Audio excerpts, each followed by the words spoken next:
Women are undergoing a hormonal cycle. There is a biological clock which is running in a female body. She has to go through menstrual cycles every month. Parenthood, fertility changes, menopausal symptoms. These are all real. Don't think that she is putting an excuse. But we have this sort of culture where we want to normalize pain, and then silence is seen as strength in a sense. This is how a female is conditioned. There is a lot of stigma also around it, that talking about certain issues is like something they will be judged. She starts thinking about her as a secondary person. She will think about her work first, she will think about her family first, she will think about everything, but she will not think about herself. Nowadays, organizations should mature, because people might say that work output might get damaged because of this. I feel females are so strong, even after so many troubles, they can deliver much better than others, because they know how to manage things. They know how to balance out things. Is there something that you have discovered or innovated around at Pristyn Care? We started with the concept of aesthetic gynecology, wherein certain problems, like postmenopausal issues, or there are a lot of social taboos around, virginization, UTIs and all those things. So we built in a lot of newer technology wherein patients should come in and get those treatments. In India right now, the largest numbers for these kind of problems are being held by Pristyn Care. If you can tell me what patient first care means. Nobody wants to go to the hospital. It's a fearful journey, for any patient or a family. Now, what will happen when I come to hospital? How the things will run? How my surgery will go? What are the probable complications? What doctor did on my body? How will my recovery go on? So we wanted those unpredictable questions to become predictable.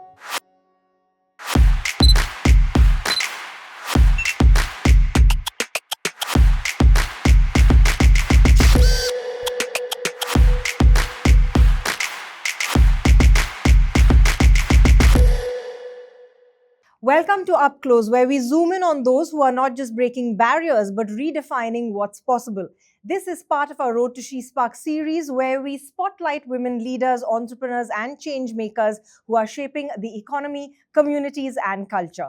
I'm Shivani Muthana, and today we get up close with Dr. Garima Sawhney, who is the co-founder of Pristyn Care, also a practicing gynecologist who chose to redesign and redefine how Indians experience surgical care. What began in 2018 as a vision to bridge deep structural gaps in India's healthcare ecosystem has grown into one of the country's fastest healthcare unicorns, now operating across 20 plus cities, built on the idea of being patient first and making surgery accessible. But beyond scale and valuation, Dr. Garima's work sits at the heart of deeply personal conversations, especially around women's health.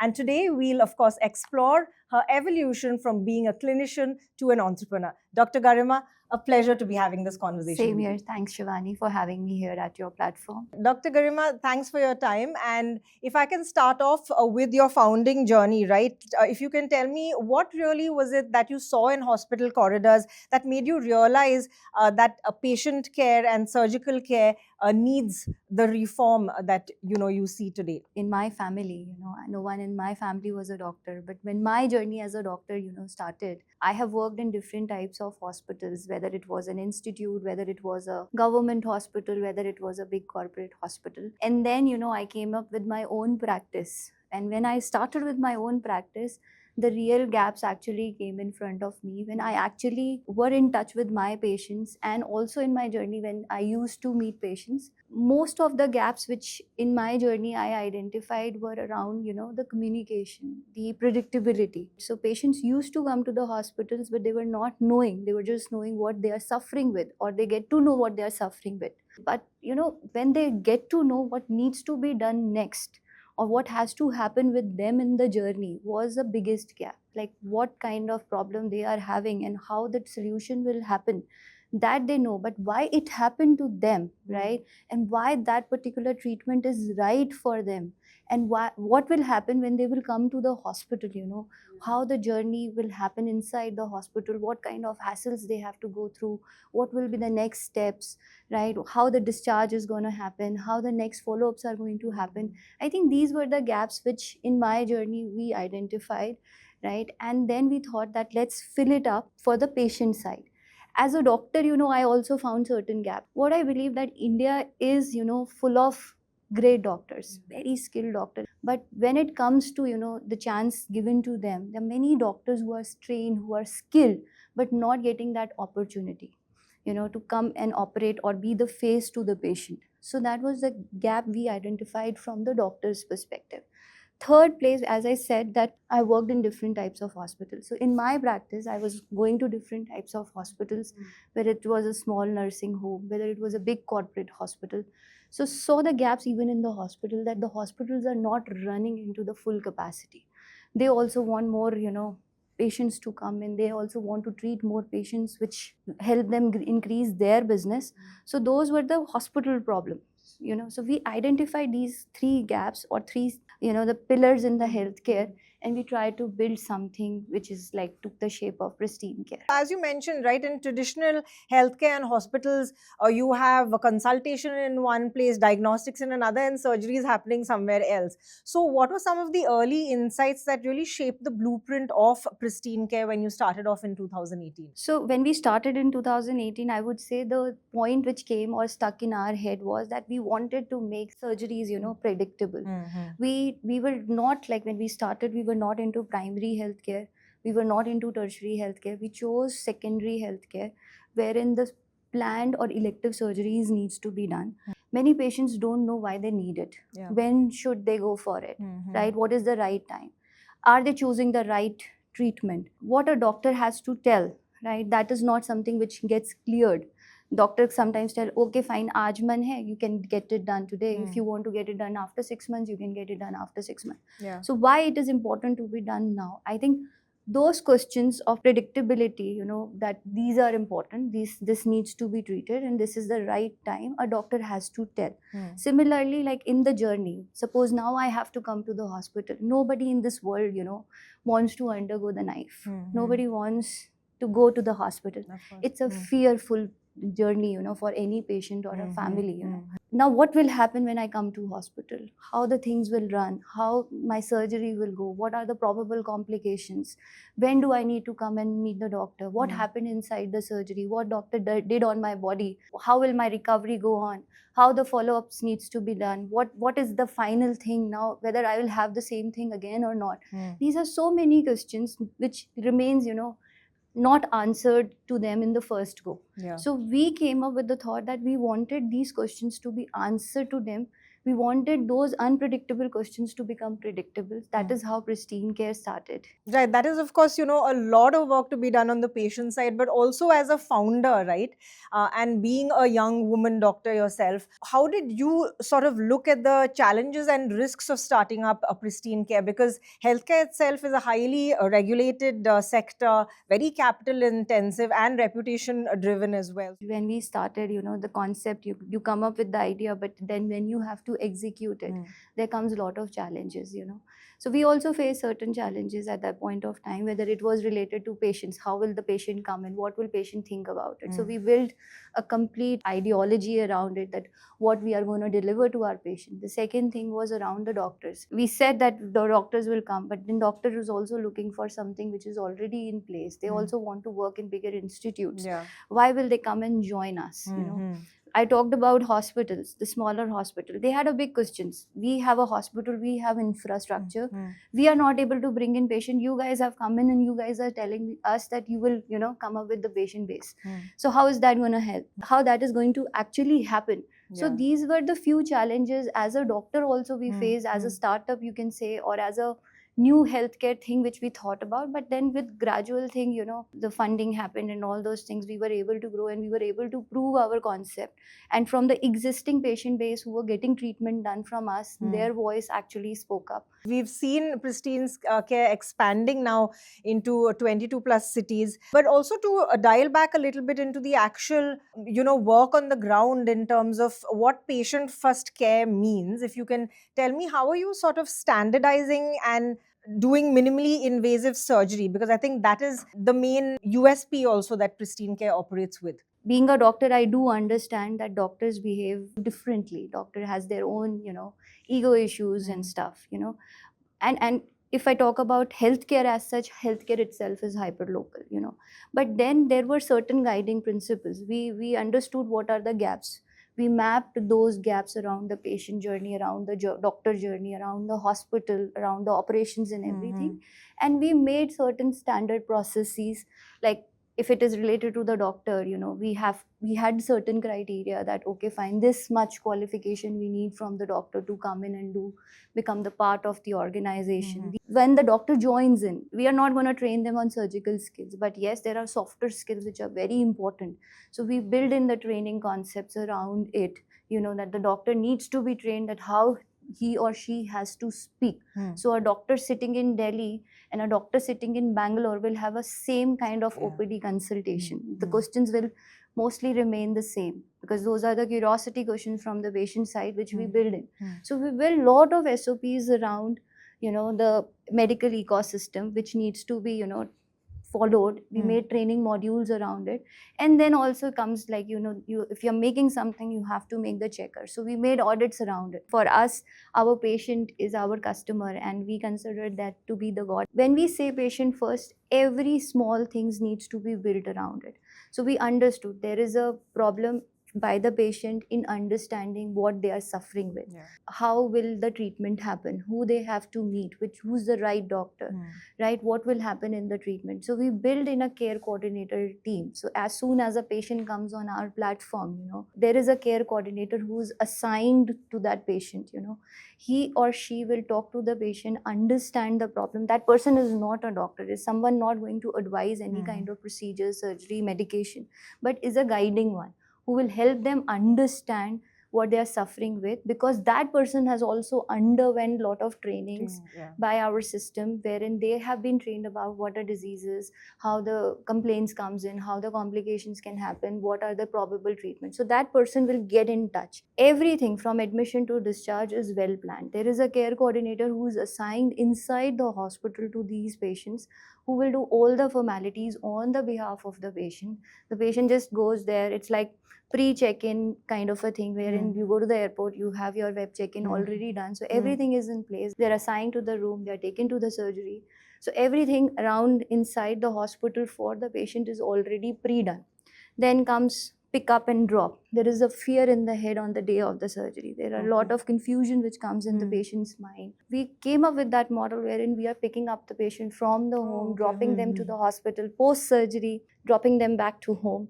We made their follow-ups. Initially, we made it free of cost, And any queries, we have a 24/7 helpline available. So in case there is any issue, they can reach out directly to us.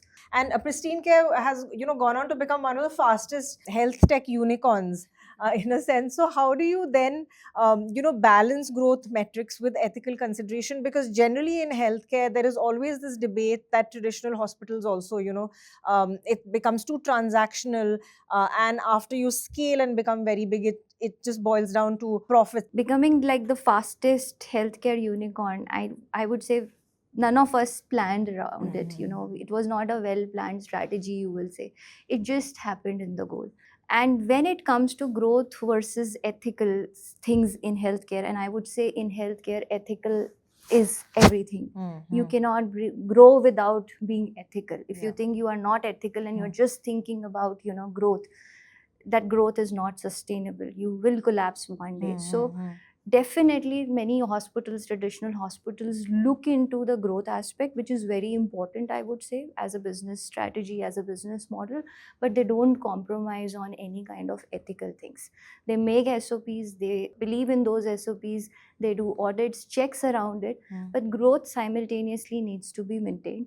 So being ethical, you can bring in growth, but just thinking about growth and not being ethical, you have to collapse one day. Dr. Garima, you've also always said that innovation should be measured by the impact that it sort of creates and the lives impacted. So if you could explain to us what that philosophy really means to you, and how do you embed that culture into Pristyn Care? I, being a doctor, when I was a student, or when I started with my practice, I used to conduct OPDs. My ideology was not around how many OPDs I have done or how much revenue I have got from the OPDs. It was about how the impact has come out, how many lives I have treated, how many patients have got cured with the things which we are doing. So for me, it was all about that aspect. So when we talk about the lives, or the technology is about lives, it is about the systems, SOPs, the processes, the new AI thing coming in, how that is helping curing or improving the life of the person, is something which needs to be measured. A simple example could be, measuring the feedback of the patients. We do speak with all the patients we treat in. We need to know what is our current NPS, and that is something which needs to be transparently told. So whatever we are building or whatever we have built, whether it's, we need to showcase it to the leaders or to the people inside the organization, so that they know the things which they are doing or the things which are coming out, the results which are seen, is how it is impacting or improving the life of the person. And all these metrics you can showcase to the people, and that is something which drives them. And what would you say, Dr. Garima, is the hardest part of medicine, right? There was an instance where you also said that it's probably the conversations and not really the diagnostics. So how do you look at that? People get to know about the diagnosis. Any kind of suffering, any pain, anything they are having, they will first go, they will do the test, they will meet the doctor, and they, after doing certain tests, they will get to know what they are suffering with, but the real problem starts afterwards. As soon as a person get to know they are suffering with one kind of a cancer, that it is not the point where the treatment will start. The person thinks, or the patient thinks, or the family thinks that they first have to, meet one doctor, take one opinion, then they have to go meet second doctor, take second opinion. So they will go for multiple opinions. And finally what happens is they will go with the treatment with the doctor who actually was able to build that trust. And how the trust comes in with communication. How in that doctor understood the problem, the pain areas, the emotions, the empathy, all these needs to be understood by the doctor. Then what are the options? Treatment options are something which has to be given. Why that treatment option? And the patient will stick to the person who will do the communication right, who will understand, who will explain the things in detail. So I believe diagnosis is very easy to be made, but the treatment option or the treatment which has to be taken by the family depends on how you communicate. Because for me, medicine is not going to change. One doctor giving treatment, the other doctor giving treatment for the same disease is going to be same. Of course, completely agree and relate there. And I also want to talk about women's health, right? Because you yourself, of course, are a gynecologist, but we have this sort of culture where we want to normalize pain, right? And then silence is seen as strength in a sense. So issues like, say, painful periods, PCOD, fertility issues, all of that, UTI, all of this is sort of silently endured by women. Where do you think, we need to change? First, we have to understand that why is it so that a painful period is normal, or a UTI is normal, or a hormonal stress or a fertility problem is normal. Because I think the females are conditioned in that way. For them, if it is like, if you're having a painful period, it is something which happens to everybody, so nothing abnormal in it. If you're having a UTI kind of a problem, it's like you must have drank less water, so it is having, you are having this trouble. The only solution is go drink a lot of water, so you will get okay. So don't think much about it. When it comes to, pregnancy problems or pregnancy complication, why it happened to you? It might be just, you might have not taken care of your diet, or you might have not gone for the regular follow-ups with your doctor and all that. So you are facing all these issues. Hormonal imbalance could be because of, the stress you are having. Because of that you are having, so stop taking much stress. So I think this is how a female is conditioned. And then second thing, I would say there is a lot of stigma also around it, that talking about certain issues is like something they will be judged. That stigma or that conditioning takes a female to a thought wherein, she starts thinking about her as a secondary person. She will think about her work first, she will think about her family first, she will think about everything, but she will not think about herself. I think that is how she's being conditioned, that all these things are normal, not to be worried. As a doctor, as a gynecologist, I feel that these are absolutely not to be ignored, because these are all biological things which are happening in a female body. It is not something she has chosen those problems. These are something normal. Fertility problem is a normal problem. Pregnancy is a normal thing. I never say pregnancy is a disease. It's a physiological change. Menstruation, it's a normal thing. I feel that at a workplace, these things should not be ignored. It should be listened. There should be comfortable atmosphere which should be given in the workplace, wherein there should be certain kind of policies which should be made. Not that we are doing a gender bias kind of a thing, but it is something. It is important. It is important. Otherwise, it can lead to major diseases. So the policies needs to come up, right? But it has to come up very intelligently. So someone should not come and start misusing it. I think nowadays organizations should mature, because people might say that this kind of a problem, can lead to work output might get damaged because of this. But these are not something which should be seen with that lens, because work output is not should not be related to number of hours. It should be the output. I feel females are so strong even after Of so course. many troubles.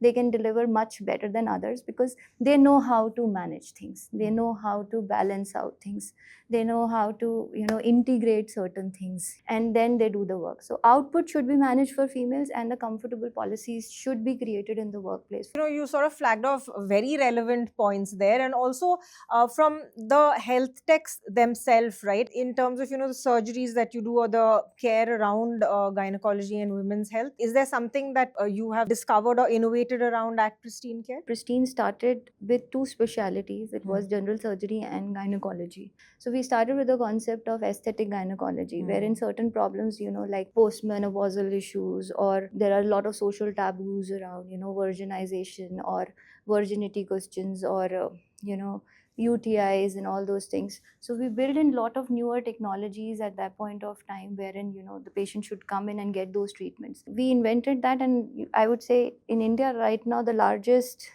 numbers for these kind of problems are being held by Pristyn Care. Other than that, yes, we do all regular gynecological procedures, whether it's delivery, whether it's procedures related to postmenopausal or perimenopausal females, like fibroids treatment, the uterus needs to be removed, or those kind of a thing. So we have a full-fledged gynecology department in our system. We have good gynecologists with us who are trained and doing these kind of procedures. So I will tell you one incident. My own patient, she was, I think, in her late 50s, around 56, 57 years of age. She had underwent a kind of surgery which is like uterus removal, which brings in a kind of surgical menopause, like a menopause post surgery, because uterus is now out, approximately a decade back. And since then, her body used to face problems like symptoms of urine infection, and she was over last 10 years taking antibiotics for the same problem. So I remember when she came to me, it's like, why are you taking antibiotic for almost more than a decade? Is not normal. Why are you taking it? She's like, this is the only thing which gives me relief, and this is not something I can explain it to my family that I am suffering with it. I read about the laser procedure, and I heard that you are the one who is doing it, so I came to you, and I'm just thinking, I'm hoping that whether I will get treated or not. So therein we provide this treatment, which is like 10-15 minutes of procedure, but it needs to be done in different phases. Every month a patient has to come for the sitting. It's like going to a parlor and getting your facial done. So that kind of procedure we do. And that patient, somehow at that point of time, it was hard as a doctor to make the person believe in the fact that yes, this is curable and you don't need to be on medications for so long. What you have been doing is not something right. You're just spoiling your body. Somehow, as I said, communication does help, conversation does help. She believed in me. She was ready to take next steps. And after 5 months, she was like, I'm absolutely fine. I don't need medication. She still calls me and tells me, ma'am, you made me disease free. Amazing to see the impact, right? And people are just not aware of what can be done because of the stigma and the cultural barriers that are created around it. So, Dr. Garima, to wrap it up, a few quick questions. If you can tell us, one defining leadership lesson that entrepreneurship taught you. While building, I understood one thing, that it is not about, building operations, or it's not about operational challenges which you need to solve. It is about the people problem which you need to solve, or which you need to understand. So understanding people is the important thing, because that is something which is going to build the culture of the organization. As a leader, I think that shift was the real shift, and you build your culture of whatever your cultural values are, that brings in the right organization in place. And a moment in medicine that changed you, or the way you operate. I never wanted to be a gynecologist. I always wanted either to be a eye surgeon or a dermatologist, but my father had that thought that no, become a gynecologist, because no one in our family is a doctor. and you becoming a doctor, and that too in a female sector, it's so good, because this is something wherein you will not have to struggle. The business will automatically come.